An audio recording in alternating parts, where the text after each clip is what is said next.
Hello students, very good morning to all of you. आज हम electronics में ही जो आपको बताया था उसके आगे नया टॉपिक लेके आ रहे हैं।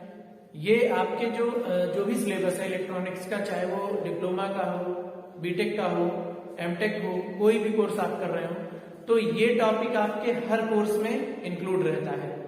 टॉपिक का नाम है ऑपरेशनल एम्पलीफायर, या इसी को शॉर्ट में लिखते हैं OPAMP, ओपैम्प बोलते हैं। ठीक है, सबसे पहले ये जानना जरूरी है कि ऑपरेशनल एम्पलीफायर होता क्या है। आपको पता है एम्पलीफायर का मतलब क्या होता है कि आप जो इनपुट दे रहे हो उसको इंक्रीज, एम्पलीफाई करके हमें देने वाली डिवाइस। ठीक है, जब एम्पलीफायर का यूज मैथमेटिकल ऑपरेशंस में किया गया, जो एम्पलीफायर्स होते थे उनको मैथमेटिकल ऑपरेशंस को परफॉर्म करने के लिए हमने यूज किया, तब उसको कहा गया ऑपरेशनल एम्पलीफायर। ठीक है, ऑपरेशनल एम्पलीफायर का जो इन्वेंशन है 1968 में एक प्रोफेसर थे जिनका नाम था प्रोफेसर विडलर। प्रोफेसर विडलर ने एक आईसी का इन्वेंशन किया, IC 741।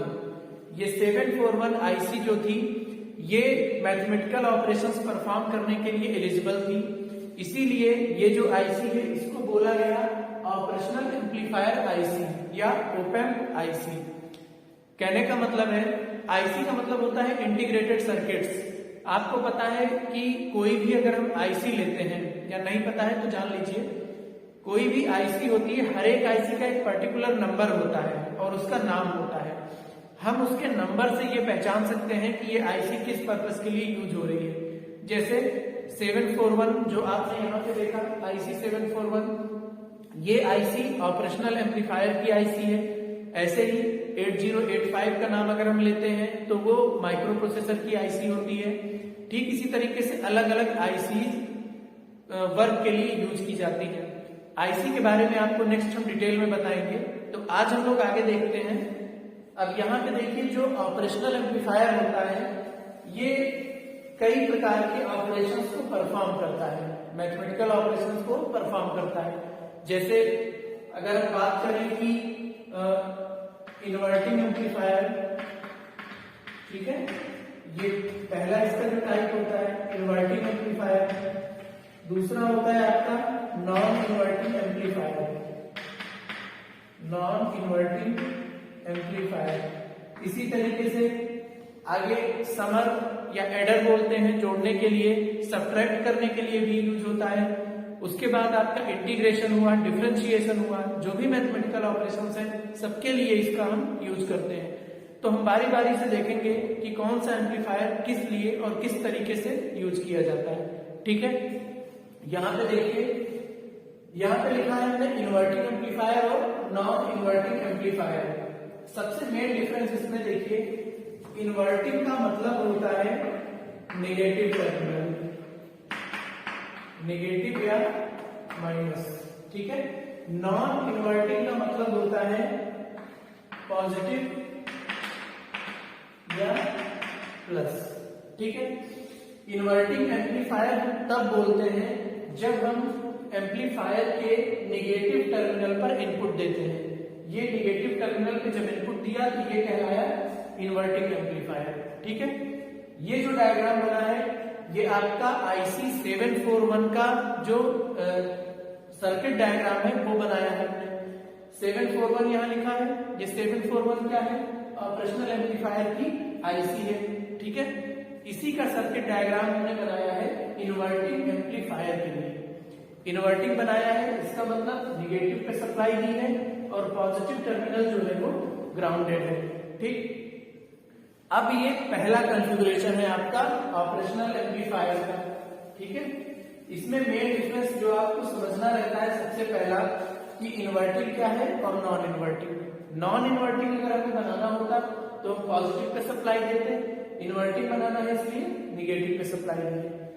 अब इस डायग्राम में हमें आउटपुट देखना है कि कितना आउटपुट आता है। ठीक है, तो सबसे पहले हम क्या करेंगे, हम ये देखेंगे कि यहाँ पे देखिए एक टर्मिनल V1 है, एक टर्मिनल V2 है, ठीक है। जो इनपुट जा रहा है I1 करंट यहां जा रही है, I3 ये ओप एम्प की करंट और I2 ये फीडबैक लगा हुआ है, फीडबैक की करंट है, ठीक है। आगे हमें पता है कि जब हम आउटपुट निकालते हैं तो उसके लिए इनपुट से कितनी करंट आ रही है, ये सारी कैलकुलेशंस करते हैं, ठीक है।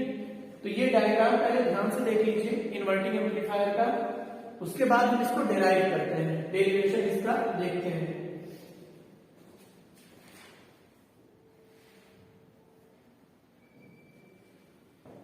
ठीक, देखिए इन्वर्टिंग एम्पलीफायर में सबसे पहला जो कंसेप्ट होता है कि इसका आउटपुट जो है वो 180 डिग्री फेज शिफ्ट के साथ मिलता है, 180 डिग्री फेज शिफ्ट के साथ मिलता है। कहने का मतलब है कि अगर आप ये इनपुट दे रहे हो तो आपको जो आउटपुट मिलेगा वो ये मिलेगा, ठीक है। ये फेज शिफ्ट के साथ आपको मिलेगा, ठीक। इसके आगे देखिए हमें ये बात पता है कि ए का मतलब है गेन, ठीक है।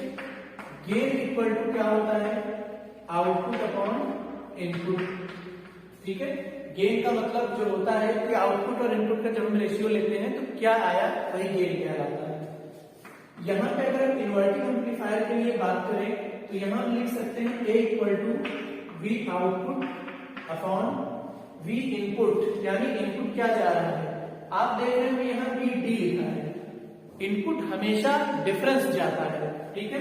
यानी यहाँ पे जो इनपुट जाएगा वो आपका जाएगा VD, V1 माइनस VD, ये इनपुट जाएगा, ठीक है। तो इनपुट की जगह पे हमने क्या लिख दिया, V1 माइनस V2, ठीक है। यानी दोनों जो टर्मिनल्स हैं उनका डिफरेंस, ठीक है। यहां से हम क्या लिख सकते हैं कि V1 minus V2 equal to V output upon A, ये लिख सकते हैं। अब अगर हम एज्यूम करते हैं कि जो गेन है ये गेन इनफाइनाइट है, हमने एज्यूम किया कि गेन की वैल्यू इनफाइनाइट हो, बहुत ज्यादा हो, तो फिर क्या इफेक्ट पड़ेगा, तो गेन इनफाइनाइट होने पे ये वाला जो टर्म है ये आपका जीरो हो जाएगा, यानी ये आप लिख सकते हैं V1 minus V2 equal to zero. ये क्यों आया, क्योंकि गेन जो है वो इनफाइनाइट एज्यूम किया गया। इनफाइनाइट क्यों एज्यूम किया गया, क्योंकि हमने आइडियल सर्किट माना है। हम आइडियल और प्रैक्टिकल आपको पहले बता चुके हैं डायोड में, तो आइडियल सर्किट थी इसलिए हमने इसको इनफाइनाइट एज्यूम किया। तो यहां से आ जाएगा आपका V1 इक्वल टू V2, ये कंसेप्ट इंपॉर्टेंट है। V1 ये वाला वोल्टेज है, V2 ये वोल्टेज है, V1 equal to V2, V1 ground से कनेक्ट है एक्चुअली, ठीक है, but V1 equal to V2 है, यानी V2 पर भी इसका इफेक्ट आएगा। अगर यहां पे हम लिखते हैं, यहां लिख सकते हैं V1 इक्वल टू जीरो, ये आपको दिख रहा है ग्राउंड से कनेक्ट है, इसी के इफेक्ट से V2 is also equal to zero हो जाएगा।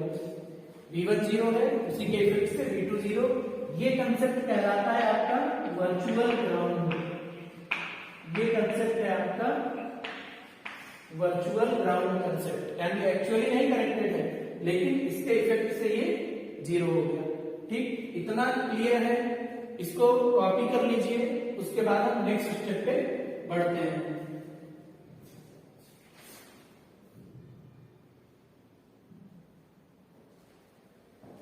ठीक है, अब देखिए इसको, अब आगे हम देखते हैं, इसे मिटा दे रहे हैं। यहां से ये I1 करंट जो फ्लो हो रही है, अब हम करंट की वैल्यू निकालेंगे। देखिए यहां पे I1 करंट जो है इसकी वैल्यू हम लिख सकते हैं V input minus V2 upon R1, ये लिख सकते हैं। V इनपुट ये वोल्टेज है, V2 यहाँ का है, I1 इसके बीच करंट फ्लो हो रही है अपॉन R1।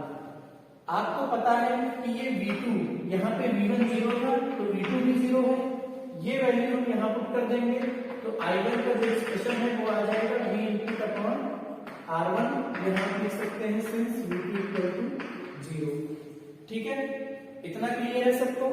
अब देखिए ये जो नोड है ये वाला नोड, इस पे हम इसको हम कुछ नाम दे देते हैं, मान लीजिए N नाम दे दिया, तो यहां लिखेंगे अप्लाइंग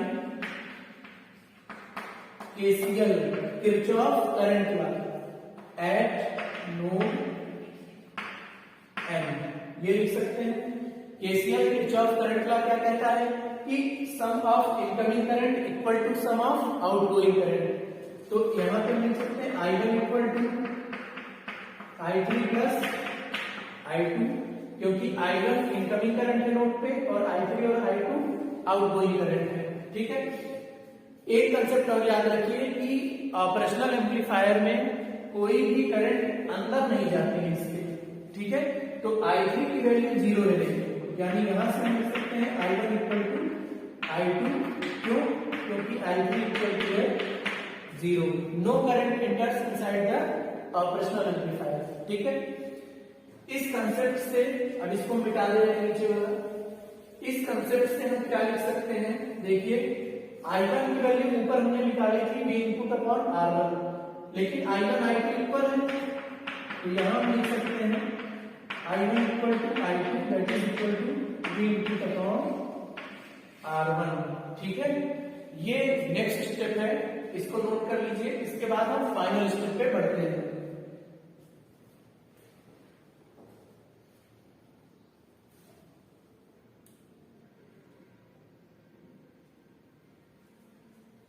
ठीक है, अब देखिए, आइए फाइनल स्टेप देखते हैं। हम इसको मिटा दे रहे हैं।